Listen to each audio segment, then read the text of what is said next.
Párate aquí, por favor. Eso fue lo que me dijo. Con voz bajita. Casi como si le diera vergüenza. Habíamos salido a dar una vuelta en coche por la costa, era domingo por la tarde, el sol empezaba a caer. Nada raro. Pero ella me pidió que parara justo antes de entrar a la autovía, en un camino secundario de tierra que lleva a unas casas abandonadas cerca de El Saler. Cuando paré, pensé que quería mear. O que se había mareado. Algo así. Pero no. Se quitó el cinturón, bajó del coche, y me dijo: no salgas. Quédate ahí. Y caminó hacia otro coche que estaba aparcado unos metros más adelante. Yo me quedé dentro. Atónito. Con el motor encendido. La seguí con la mirada, y cuando vi al tipo que le esperaba, algo dentro de mí se apagó. No sé cómo explicarlo. Era un tío de unos 40, moreno, alto, con gafas de sol. Estaba de pie, apoyado en su coche, como si lo hiciera cada domingo. Como si estuviera esperando el autobús. Y ella se acercó, le dio un beso corto en la boca, y se subió con él. Yo no grité. No toqué la bocina. No me bajé a armar escándalo. No hice nada. Me quedé en el coche, con el volante entre las manos, y el corazón congelado.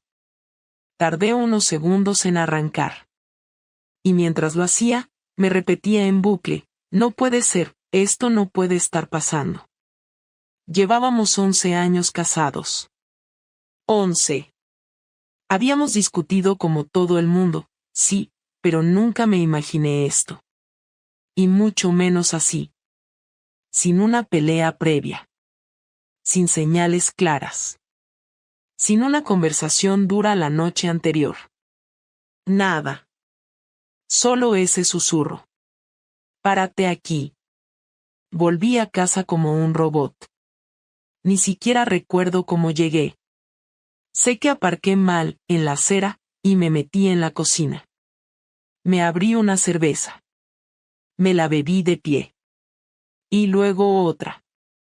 Me senté en el suelo del salón, con las piernas estiradas, mirando la pared, como si allí fuera a aparecer la respuesta. ¿Qué coño acababa de pasar? Lo peor vino después, cuando volvió. 1 hora y media más tarde. Entró por la puerta como si volviera del supermercado. Me vio en el salón, con la tele apagada, y solo dijo: ¿has cenado? No me pidió perdón. No me explicó nada. Ni siquiera se disculpó por haberme hecho de chofer hasta su puñetero amante. Yo la llevé. Yo la dejé. Y ella me preguntaba si había cenado. Ahí supe que algo se había roto de forma irreversible. Y no solo en nuestro matrimonio. En mí. Esa noche no dormí. No por insomnio, no por nervios. No dormí porque no quise. Porque necesitaba tener la cabeza bien despierta. Me quedé sentado en el salón con la luz apagada, escuchando cada paso que daba ella por la casa. Primero fue al baño, se duchó, se secó el pelo como si viniera de correr por el paseo marítimo, como si lo de antes no hubiera pasado. Después entró en la cocina, sacó algo de la nevera, comió en silencio. Y luego, sin decirme una sola palabra más, subió al dormitorio. Yo la oí moverse entre las sábanas, oí el clic de su móvil cargando, y después todo fue silencio. Ni un reproche, ni una justificación, ni siquiera un insulto. Solo ese silencio que pesa más que cualquier grito. No sé cuánto tiempo estuve allí, sentado, mirando la oscuridad. A las 5 de la mañana me di una ducha rápida, me cambié de ropa y me fui a caminar. Bajé hasta el puerto y me quedé ahí, viendo cómo cargaban cajas de pescado, cómo se movía la ciudad sin prestarme atención. No le conté nada a nadie.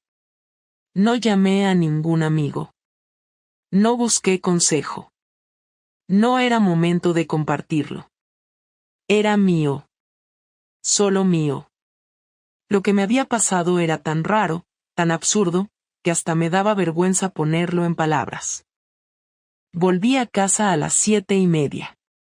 Ella ya estaba vestida para irse a trabajar. Me saludó como si nada, un simple buenos días y un café servido en la barra de la cocina. Yo no lo toqué. Ni siquiera la miré. Ella me observó durante unos segundos, como esperando que yo dijera algo, pero no lo hice. Solo me senté, agarré el periódico viejo del día anterior y fingí que leía. Me miró un poco más y luego se fue. Cierre de puerta, silencio otra vez. Cuando escuché el ascensor cerrarse, me levanté con una idea clara en la cabeza. Necesitaba entender qué coño estaba pasando. Pasé esa mañana haciendo algo que no me enorgullece, pero que en ese momento me parecía completamente necesario. Revisé todo. Sus papeles, sus cajones, su bolso. Busqué algo que me diera una pista. No encontré mucho. Ni cartas, ni regalos escondidos, ni recibos sospechosos. Solo una servilleta en su bolso con una dirección escrita a mano y una hora. Era del viernes. Eso me dejó helado. Si tenía que apuntar una dirección en una servilleta, era porque no quería dejar rastro. Nadie apunta cosas así hoy en día. Todo va en el móvil. Esto fue deliberado. Eso me bastó. Me fui en coche hasta esa dirección. Era un edificio viejo en la zona de Ruzafa, con un portal sin portero. Esperé en el coche una hora entera. Vi salir a varias personas, pero nadie me llamó la atención. Hasta que lo vi a él. El tipo del coche. El de la tarde anterior. Salía del edificio con una mochila al hombro, tranquilo, sin prisa.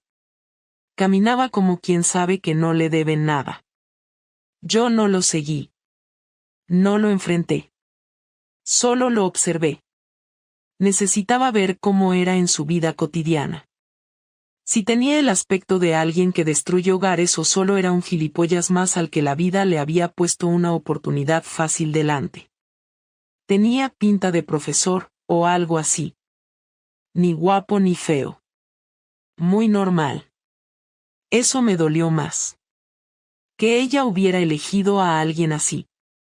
Como si yo fuera tan poco importante que cualquiera pudiera ocupar mi lugar. Volví a casa sin saber muy bien qué hacer con lo que había descubierto.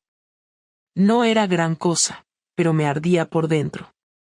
Porque ahora sabía que no fue un desliz. No fue un error. Fue una cita. Fue planeado.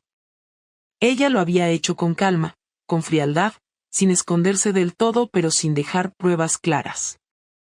Y yo, mientras tanto, le seguía sirviendo el desayuno, llevándola al médico cuando le dolía la espalda, haciendo la compra, limpiando el baño. Me sentí un imbécil. Esa noche no hablamos. Ni esa ni la siguiente. Pero algo en ella cambió. Empezó a mostrarse más amable. Me preguntaba si quería cenar algo en especial, si necesitaba ropa planchada, si me apetecía ver una película. Como si de pronto le remordiera la conciencia o tuviera miedo de que yo supiera algo. Yo respondía lo justo.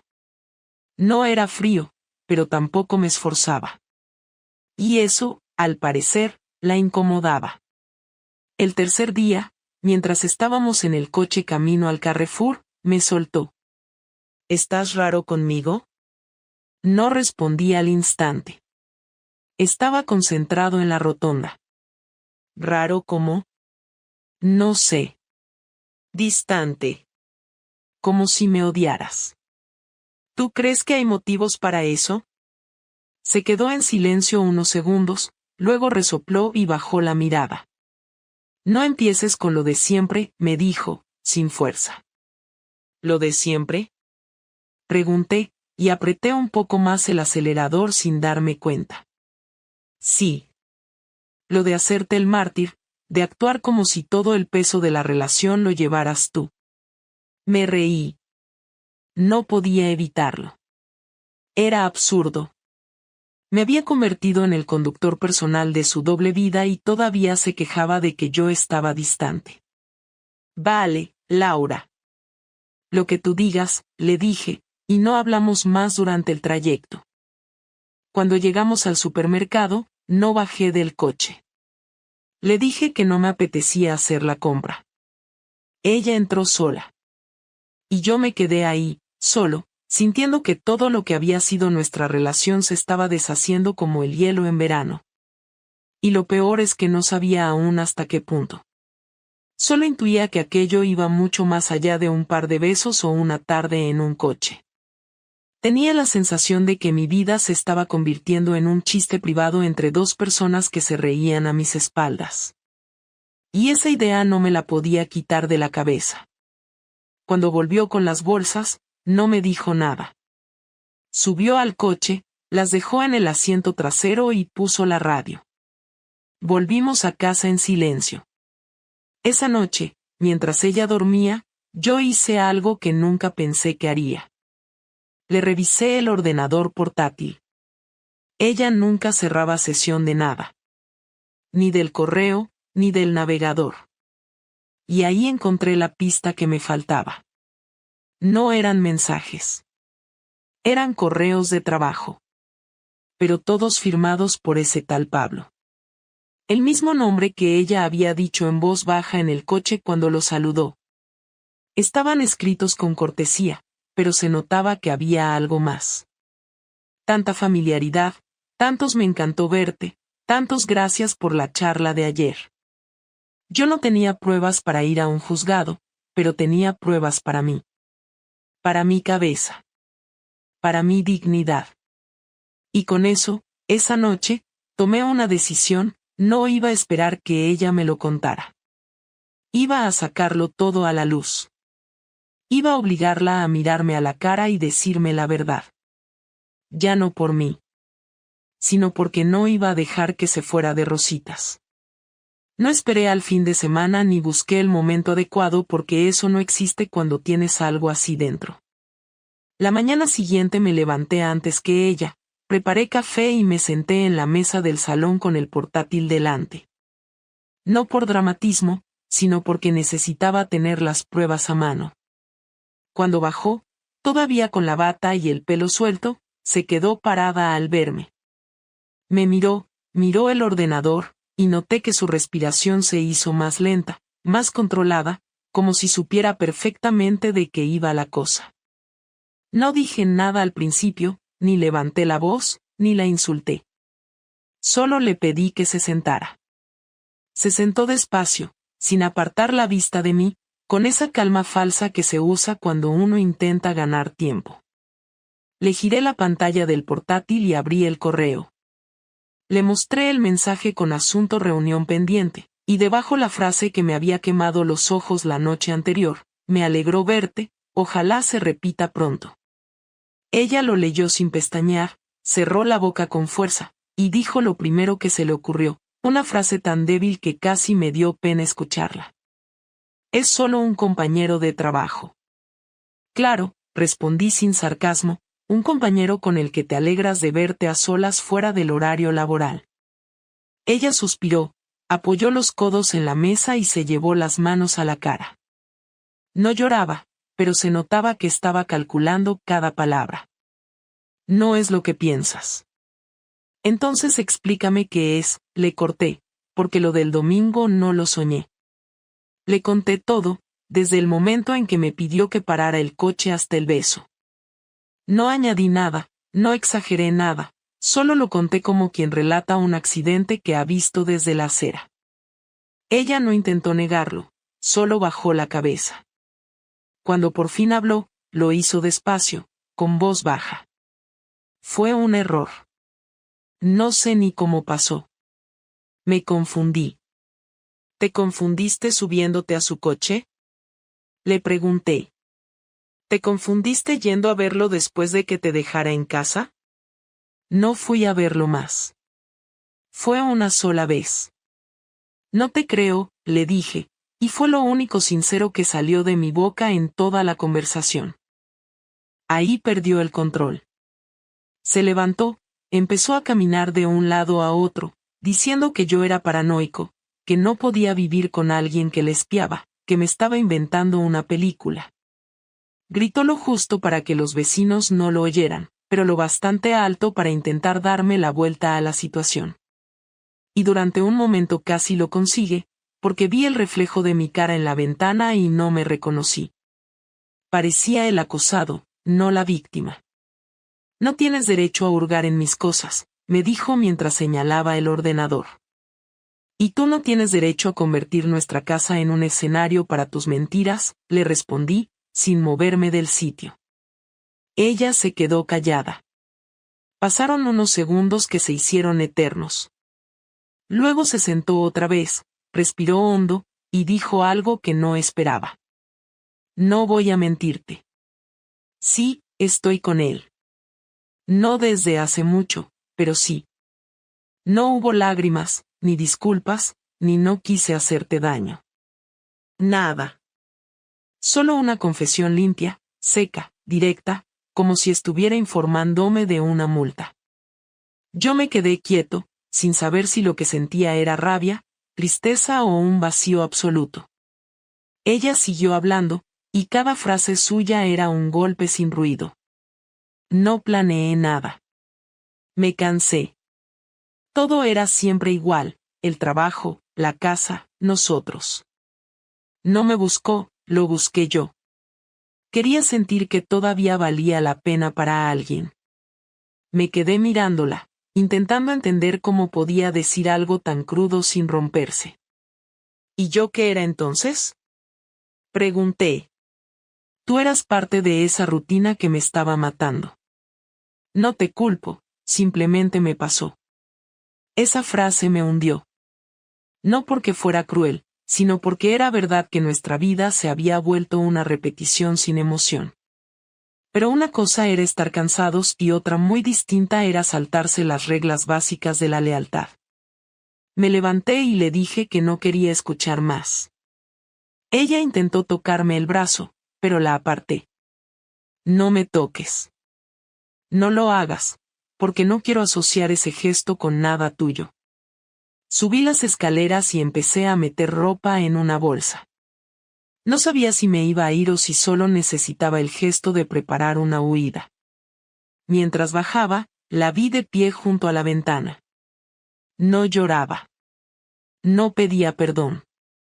Solo observaba la calle, tranquila, como si nada hubiera pasado. ¿Y ahora qué?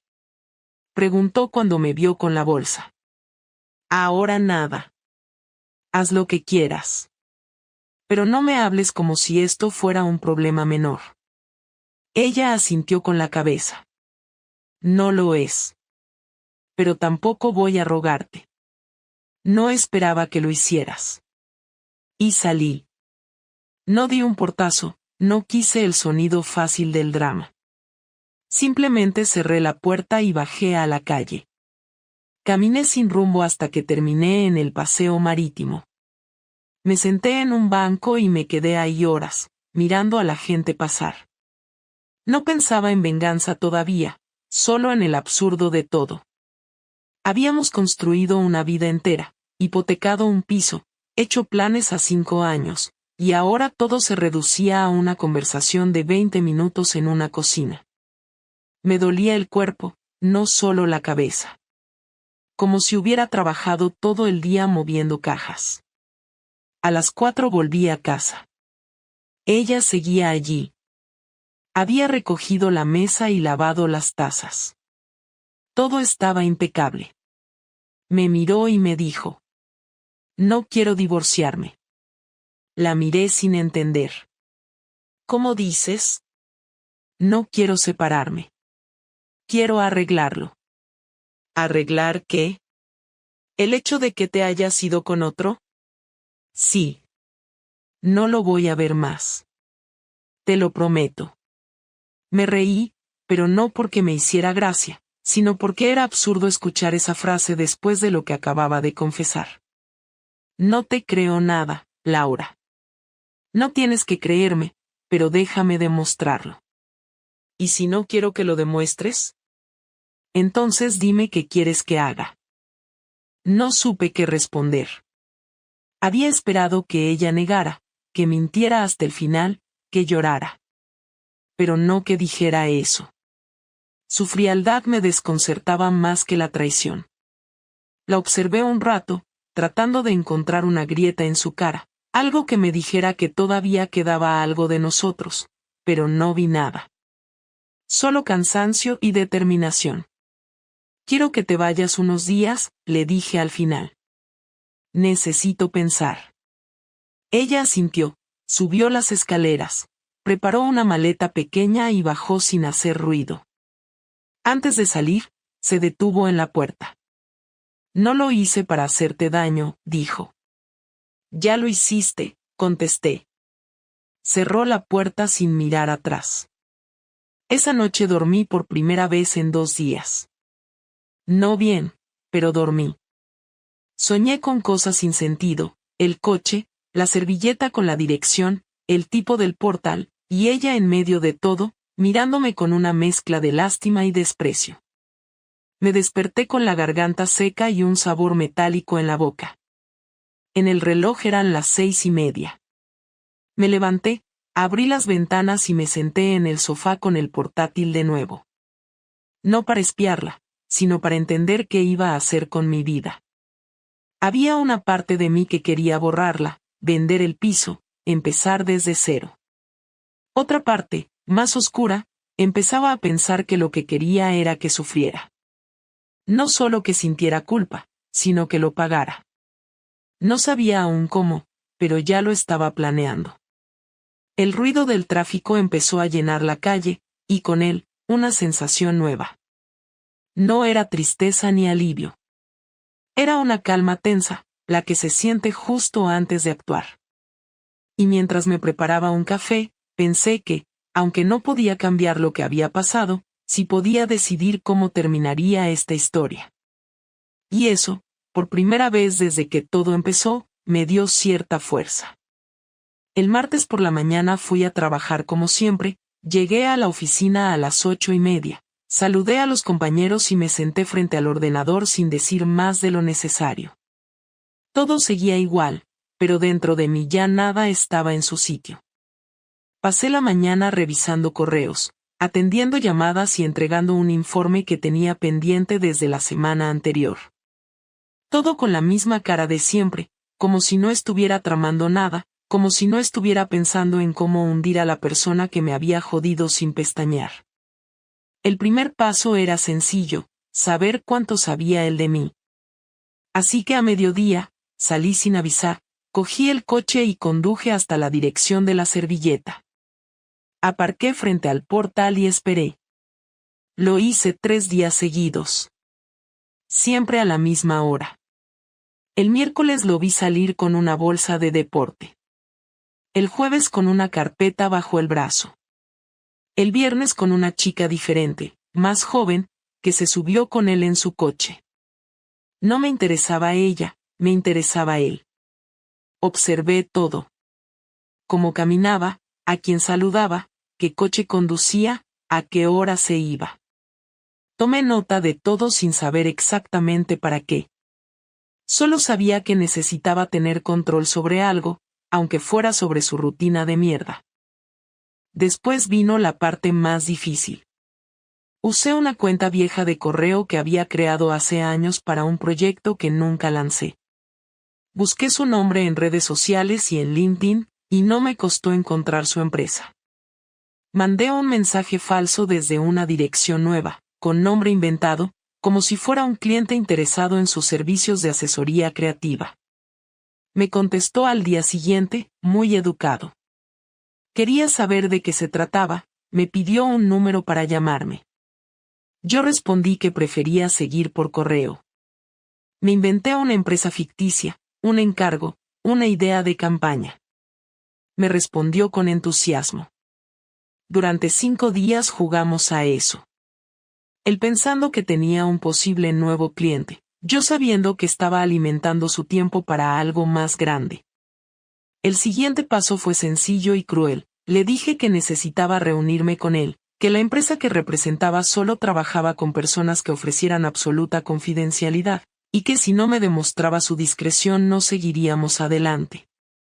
Le pedí que me mandara una declaración firmada, algo básico, solo para probar su interés.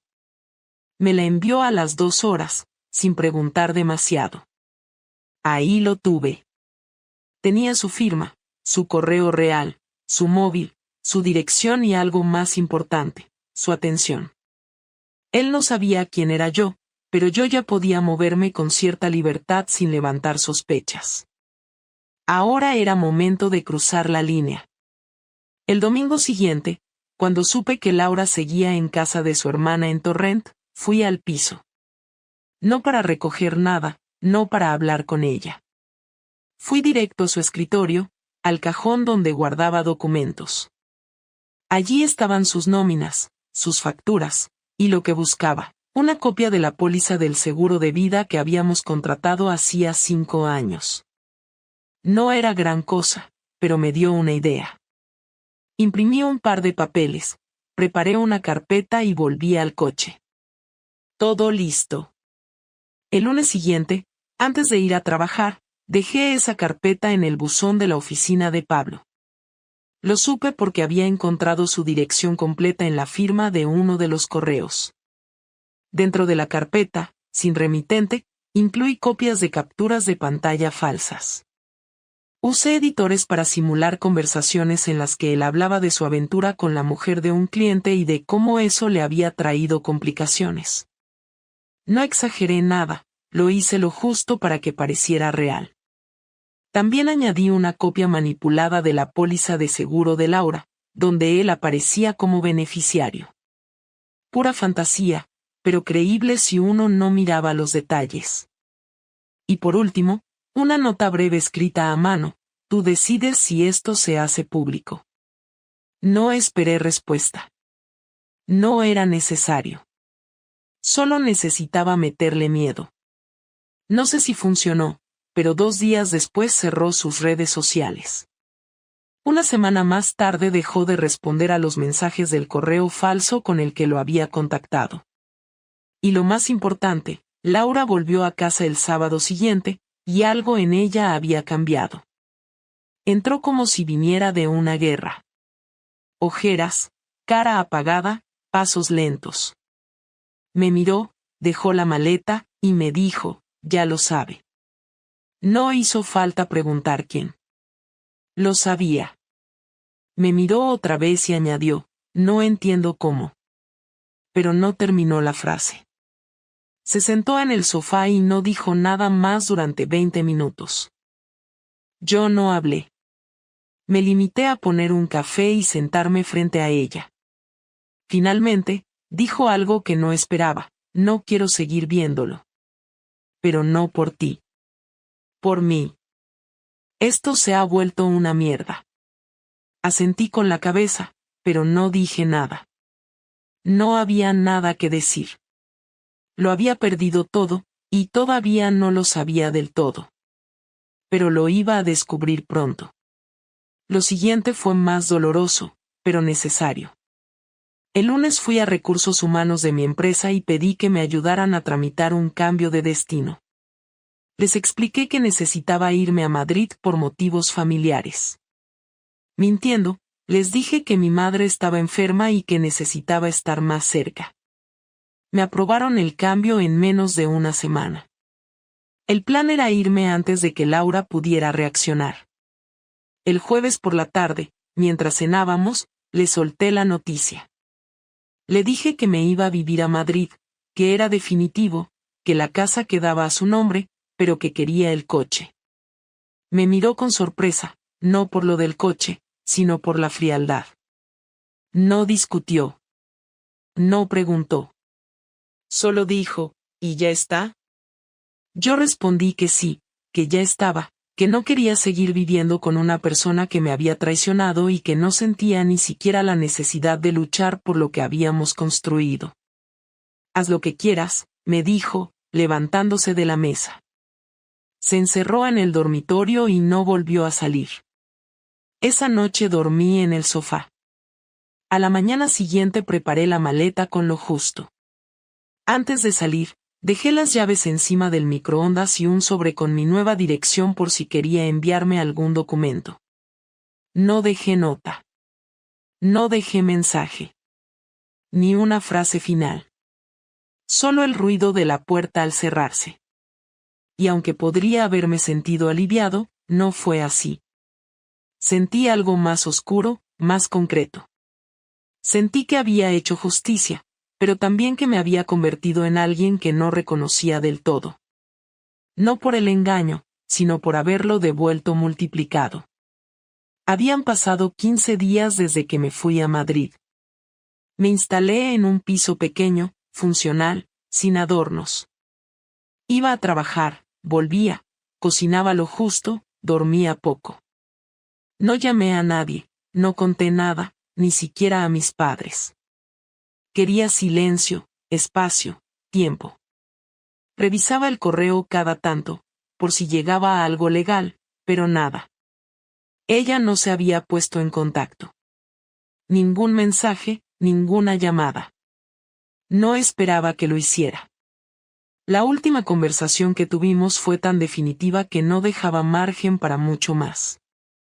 Pero un martes por la tarde, al volver del trabajo, me encontré con un mensaje suyo. Era un correo breve, sin florituras, directo: necesito verte. Solo una vez. ¿Puedo ir este fin de semana? Por favor. No contesté ese día. Lo pensé. Quise borrarlo. Después sentí curiosidad. Finalmente, respondí que sí. Le di la dirección, le dije la hora y le aclaré que no esperaba una reconciliación ni una explicación. Que viniera solo si estaba dispuesta a hablar con honestidad y sin excusas. Llegó el sábado, puntual. Llevaba ropa sencilla, un bolso pequeño y esa expresión que mezcla incomodidad con culpa. Nos saludamos sin contacto físico. Le ofrecí café, dijo que no. Se sentó en el sofá y yo frente a ella, en una silla. El ambiente era frío, pero no hostil. Ella fue la primera en hablar, aunque le costó. No me voy a justificar. Sé lo que hice y sé que no tiene arreglo. No respondí. Solo la miré. Solo quería verte para decirte que he estado pensando mucho. No por lástima, no por vergüenza. He pensado en nosotros. En mí. Hizo una pausa. Jugaba con sus dedos, cruzaba las piernas, volvía a descruzarlas. Evitaba el contacto visual. No sabía que era capaz de hacer algo así. Siempre pensé que, si alguna vez pasaba algo en nuestra relación, sería por desgaste, no por una traición mía.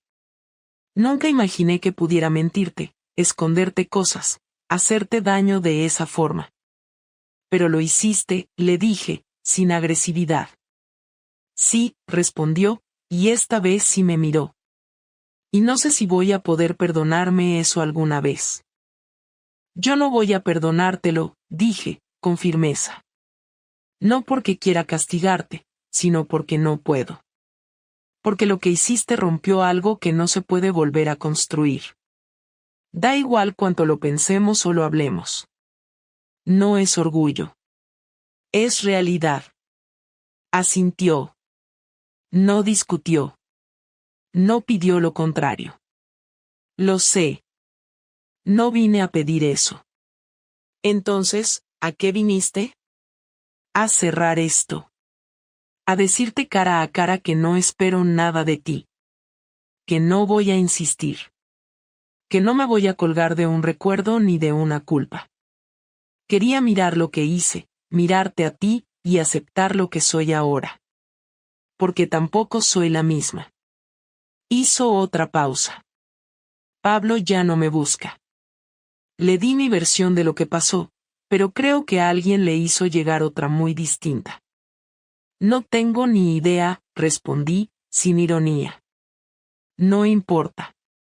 Me dejó claro que no quería más líos. que lo nuestro fue un error. Que si alguien se enteraba en su trabajo podía ser grave. Supongo que alguien se encargó de que lo entendiera bien. Supongo. No me interesa volver a hablar con él. No por ti, sino porque entendí que lo usé como excusa. Que no era amor, ni deseo real, solo la necesidad de escapar de algo que ni siquiera supe nombrar a tiempo. No quiero sonar como si ahora tuviera todo claro. No lo tengo. Pero sí sé que no quiero seguir huyendo de mí misma. La conversación se volvió más densa. No era dramática, pero sí tensa. Dos personas heridas hablando sin levantar la voz, pero con muchas cosas acumuladas. ¿Y qué esperas de aquí en adelante? Pregunté. Nada de ti. Nada más allá de que, si alguna vez nos cruzamos, no me odies. No me desees mal. No por mí, sino porque no quiero convertirme en alguien que genera rechazo por el simple hecho de existir. No te odio, dije, después de pensarlo un poco. Pero tampoco me nace el respeto que sentía antes. Y eso pesa. Cuando se rompe el respeto, todo lo demás es decorado. Ella bajó la mirada y asintió. ¿Te vas a quedar en la casa? Sí. Por ahora. No tengo otro sitio. Me voy a hacer cargo de la hipoteca. No te preocupes por eso. Ya hice los papeles para sacarte como titular. Me los firmó el notario el jueves. Están en camino. Está bien. No quiero que pienses que lo hice para limpiarme. Es solo una forma de asumir las consecuencias. No tengo nada que opinar, le dije. Es tu decisión, tu carga. Yo ya no tengo nada que ver con eso. Volvió el silencio. No incómodo, pero sí definitivo. Ella lo rompió una última vez. Gracias por dejarme hablar. Por no gritar. Por no insultarme. No sirve de nada gritar. Ya gritaste tú por los dos con lo que hiciste. Lo sé. Se levantó. Yo también. No nos abrazamos. No nos dimos la mano. Ella caminó hacia la puerta, pero antes de abrirla, se giró. Te quise mucho, ¿sabes? Yo también. Pero eso ya no importa. Salió. Cerró sin hacer ruido. Y esta vez supe que era la última. Que no iba a volver a verla. Que no íbamos a tener una segunda parte, ni una amistad reconstruida, ni cenas incómodas en el futuro. Se acabó. Y aunque me dolía, también me liberaba. Esa noche dormí profundamente. No soñé nada. No pensé en lo que podía haber sido. No revisé los mensajes ni el correo. Me limité a vivir esa paz rara que llega cuando todo, incluso lo doloroso, ha quedado en su sitio. Hace 3 semanas que salí de su piso en Madrid y no he vuelto a escribirle ni a llamarlo. Lo pensé muchas veces, tuve el teléfono en la mano más de una vez, pero algo en mí me decía que no iba a cambiar nada. Ya lo había dicho todo. Ya lo había mirado a los ojos y escuchado de su boca lo que necesitaba escuchar, que no me odiaba, pero tampoco me respetaba, y eso fue lo que más me marcó. Porque no pedí perdón esperando que me perdonara, lo hice para intentar ser honesta al menos una vez en todo este desastre que yo misma provoqué. Volví a Valencia con esa sensación de haber cerrado una puerta con llave desde fuera. El piso me pareció más grande, más frío, más triste. Abrí las ventanas, quité fotos, guardé recuerdos en una caja, no porque quisiera borrarlo todo, sino porque no soportaba ver reflejada una vida que ya no existía. Dormí en el sofá las primeras 2 noches, no por castigo, sino porque la cama me parecía un territorio neutral que ya no me correspondía. Durante los días siguientes seguí con mi trabajo, atendiendo pacientes, sonriendo lo justo, cumpliendo horarios, y por las noches volvía a casa sin ganas de nada. Cocinaba poco, Veía series sin prestar atención y me dormía con una sensación constante de pérdida que no se iba. No porque él me hiciera falta, sino porque me había quedado sin un punto de referencia. Yo misma lo destruí. Nadie me empujó a hacerlo. Nadie me forzó. Fue una cadena de decisiones pequeñas, cobardes, impulsivas, que me llevaron exactamente hasta el lugar en el que estoy. Lo vi tan claro cuando lo escuché hablarme sin levantar la voz, cuando me miró sin rencor pero con distancia. Él no me gritó, no me insultó, no me culpó de su infelicidad. Me trató con la misma frialdad con la que yo lo había traicionado. Y fue ahí donde entendí que no había marcha atrás. He tenido tiempo para pensar. No tengo a nadie más con quien hablarlo. Ni familia cercana, ni amigas con las que pueda desahogarme sin sentir que estoy buscando consuelo fácil. Y tampoco quiero consuelo. Quiero entender cómo pasé de tener una vida aparentemente estable a destruirla en cuestión de semanas. Porque no fue solo el acto de haberme acostado con otro. Fue mentir. Fue manipular. Fue aprovecharme de su rutina, de su confianza, de su buena fe. Y todo para sentirme especial durante un rato. Ni siquiera por amor, ni por deseo real. Solo para no sentirme invisible. ¿Y qué gané? Unas horas de distracción. Unas semanas de confusión. Y después, un agujero enorme que yo misma cavé sin mirar hacia abajo. He pensado mucho en Pablo, en todo lo que pasó con él, y ahora que lo miro con distancia me doy cuenta de que no lo conocía. Nunca me interesé realmente en saber quién era, qué buscaba, qué le importaba. Solo me gustó cómo me miraba, cómo me hacía sentir en esos encuentros breves, discretos, absurdos. Me aferré a eso como si fuera suficiente para justificarlo todo. Pero no lo fue. No lo es. Porque lo que me destruyó no fue enamorarme de otro, fue traicionarme a mí misma para evitar mirar lo que estaba mal desde hacía tiempo.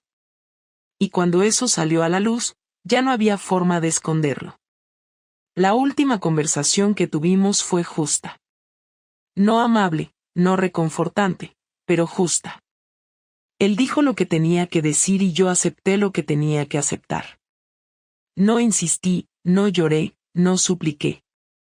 Y eso, aunque en su momento me hizo sentir fuerte, después me dejó vacía. Porque me di cuenta de que ya no tenía ni siquiera la energía para defender una relación que yo misma había dejado morir. Y ahora que el tiempo ha pasado, no siento odio hacia él, ni vergüenza de lo que fui, pero sí una especie de claridad incómoda, la certeza de que no todo se puede reparar, de que hay errores que no se corrigen, solo se asumen. He empezado a reconstruirme, no desde el arrepentimiento, sino desde la responsabilidad. Volví a terapia. No para que me digan que no fue para tanto, ni para que me expliquen mis emociones. Fui porque necesitaba ponerle orden a todo esto. Hablar en voz alta, sin filtros, sin guión, con alguien que no me conozca y no me juzgue. Y ha sido duro. Duro mirarme y darme cuenta de que no soy la víctima de nada. Ni del matrimonio, ni del aburrimiento, ni de la rutina. Que todo lo que hice fue producto de decisiones que tomé estando consciente, aunque quisiera creer que no, y eso duele más que cualquier castigo externo. Saber que fuiste tú quien arruinó lo que más te había costado construir. No he vuelto a saber nada de él. Supongo que sigue en Madrid, con su nueva vida, con su ritmo, con su libertad. A veces me lo imagino caminando por una calle que no conozco, entrando a una tienda, riéndose con alguien. Y no siento celos, ni tristeza profunda. Solo siento distancia. Como si fuera otro planeta. Como si la versión de mí que vivió con él ya no existiera. Tal vez sea así. Tal vez ya somos personas que solo comparten un pasado común y nada más. No sé si él piensa en mí. No sé si, alguna vez, recordará algo nuestro sin rabia. Yo sí lo hago. Y no para castigarme, sino porque no quiero borrar los años buenos. Fueron reales. Lo que vino después no los anula. Pero sí los deja marcados, heridos, inservibles.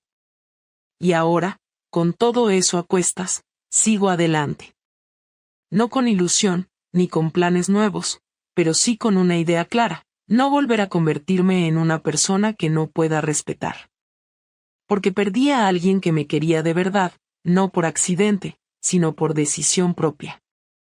Y aunque haya sido él quien se fue, fui yo quien abrió la puerta para que se fuera. No tengo futuro con él. No tengo revancha. No tengo consuelo. Pero tengo una lección. Y no pienso desperdiciarla.